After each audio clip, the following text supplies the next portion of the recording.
Jennifer, it's Michelle. Happy New Year. Since you're having a little bit of trouble with this, I'm going to just talk you through it a little bit and see if that helps. Um, you've definitely made some changes that were better for sure. So I wanted to say that first. I appreciate that you went back through and tried to add some things. So I'm just going to ask you a few questions about these things that I hope will be helpful. Because this is a survey, it should be phrased in questions. So you have here, how is the education curriculum? And you gave it a 2. So that's a question. That's great. You need to be very specific about what the education curriculum is.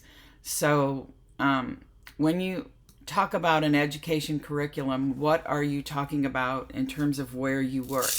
I don't know what curriculum you guys use in your center, but it would be important to name that there so that it's clear that I know you know what the curriculum is.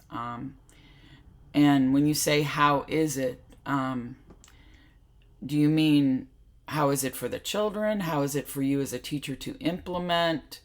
How is it for you as a teacher to talk to parents about? I'm not sure what part, how it is.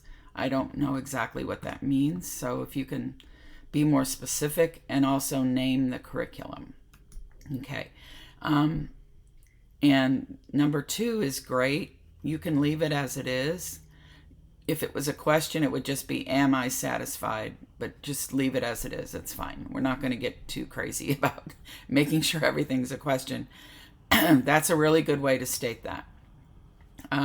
Number 3, how is the interaction with educational staff in the office? Do you mean between them? How well, excuse me, I'm sorry, I have a cold. How well do they get along? Or do you mean how well do you get along with them? That kind of thing. So you need to reword that a little bit so it's clearer. The organization of the classroom setup. That's fine. We can leave that alone. I think I understand that. The educational products available for use by the teacher. Okay. Relationship with teachers you work with. Good. Training for staff provided by the center. Okay. My relationship with parents. Okay. Proper structure for proper ages in each classroom, and proper supplies such as art and music for the classroom. So you've got those down pat. Just make those few tiny little changes and you're good to go.